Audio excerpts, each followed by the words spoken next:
Tom Hill, a good friend of mine, recently became an author, Space Right Now. He is a longtime member of the Mars Society. And, take it away. Okay. I think I may get interrupted to get wired here, but that's okay. We'll just work with it. What I'm going to talk about today is not overly technical. It's my opinion that the technical problems, while they're out there, they're not our biggest issue in what we need to do to stop beyond low Earth orbit.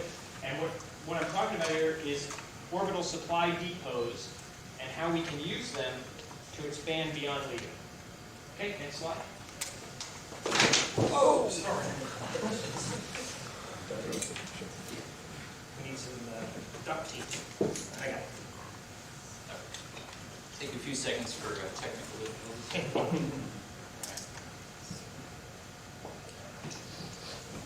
In my military background, I have to give you an overview, then I have to tell you what I'm going to say, and then I have to tell you what I told you. So we'll do that here quick. We're going to do a quick overview of supply depots and the functions they can serve, and then how we can implement it. And once they're implemented, how can then we use the materials in orbit to go beyond low Earth orbit. Orbit supply depots, they're on-orbit caches of hydrogen, oxygen, and water that can be then used by other spacecraft.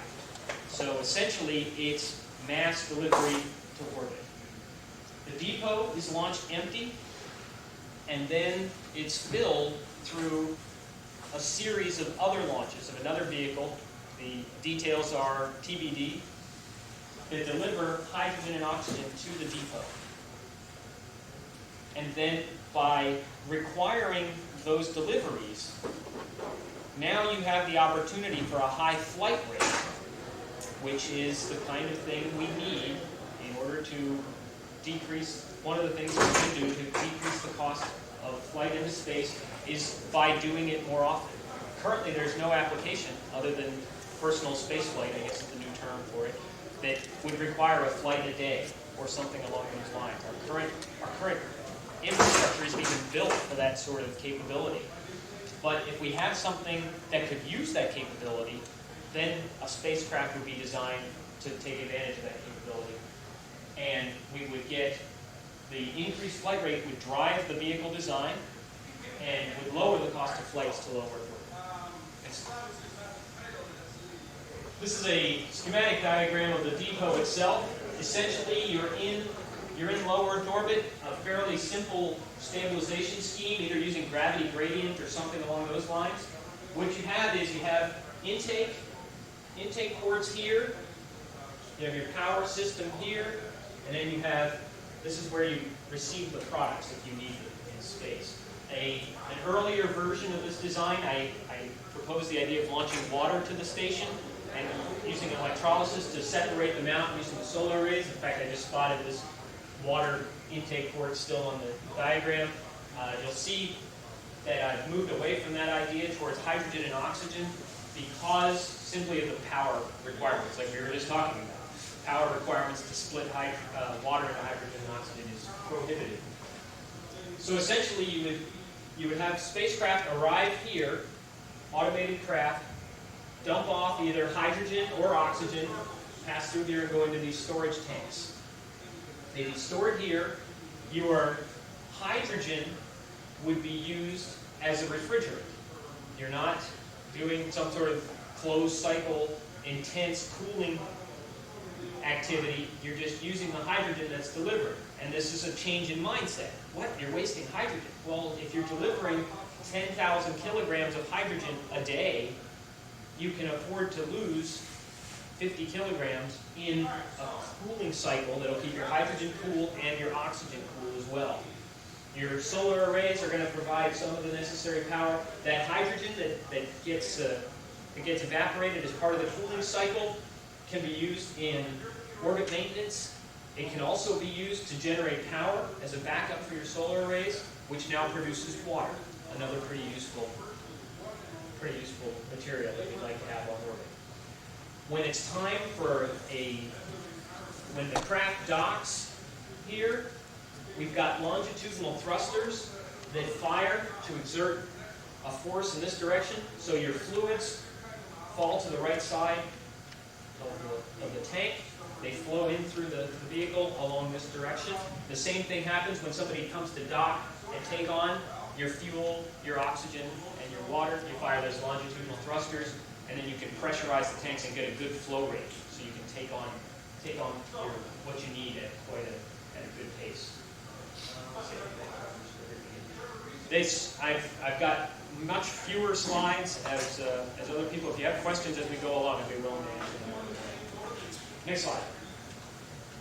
The delivery vehicle is fairly straightforward. It's largely just a tank with a delivery ring that comes along with it. I've debated the ideas of whether you need solar cells on the side of the ring. It's going to depend on how long your chase is going to go from delivery into orbit to your arrival at the supply depot. You've got maneuvering thrusters to carry out the docking activity. Once this tank is docked, the ring separates, and now you've got an open port for your next tank. So that's how you can keep those high flight rates. You can just keep tanking these tanks. At launch, you've got a small payload fairing over the top. The tank itself can be exposed as the orbit assist ring can. And then in orbit, they link together and then drop as necessary. One of the excellent comments I got on this design from it's been published on the web for a little while was that these tanks could be used as a small, like perhaps a one-room area for a person to live in if you were building a space station. Take these and mount them onto a truss structure, and you could have people living in the individual tanks. That would be something you'd have to, if you were thinking of doing that in the future, you'd have to design the tanks to that shape for that. Next slide. Quick pictorial overview of the system. You launch the supply depot empty. This would be a large booster type action, shuttle or ELV heavy. Your carriers then would be multiple flights of this other booster, or you could use another launch system, for instance. And by launching them so often, that's bringing you your decrease in costs. As you get storage here on board, eventually you're going to want to take on some of those supplies. Here I show two of the depots docked together to provide a greater single storage location, and you take on the fuel. Okay, next slide. The process. This is where things get a little sticky. How does this all happen? Essentially, you first need to figure out how much mass you need to be delivered to orbit once a day to be something sustainable. And then you set a price that you're willing to pay in order to do that. For the example here, we use $1,000 a kilogram. Once again, that's going to be debated ad nauseum, what that break-even cost actually is. They offer $1,000 a kilogram for a launch. You define the orbit and the altitude and the inclination, and you say we will have 52 flights at this level, and we want to fly 10,000 kilograms. So you require one launch for a certain number of days. One per day, in my opinion, wouldn't be completely unreasonable. The agency itself builds and launches the depot. So we say we're giving you the target in space that you want to shoot for, and they also build the carrier vehicles. That's provided. Next slide. Let's see, we've already covered some of this. Hydrogen is used as a refrigerant to cool the hydrogen and the oxygen supplies aboard. And the hydrogen that's used in that process can then be used for orbit maintenance and for also running the fuel cells to store the wastewater for later use. And I'm going to be way short. Go ahead. Once you have the system in place, you now have a repeatedly demonstrated flight to low Earth orbit. That's one of the things that is missing nowadays. With flights of 5 times a year, how can you reliably claim what your reliability level is? It's just not, you don't have a statistically significant sample of flights in order to make a claim. Even these rockets that have claimed 300 flights or whatever, your Atlas or whatever those are, they've altered so many times. They've been upgraded. The claim just doesn't really hold water in a larger sense. You also have now this large cache of supplies on orbit, and you have, if you choose to use those canisters for another application, a space station or something along those lines, you also have them up there. Okay, next slide. Now, you've got propellants in orbit. You don't need to launch your Trans-Mars injection propellants along with your Trans-Mars spacecraft. You need to launch an empty Trans-Mars stage and your crew habitat to come together at the station, take on the propellants that are necessary, and then move beyond.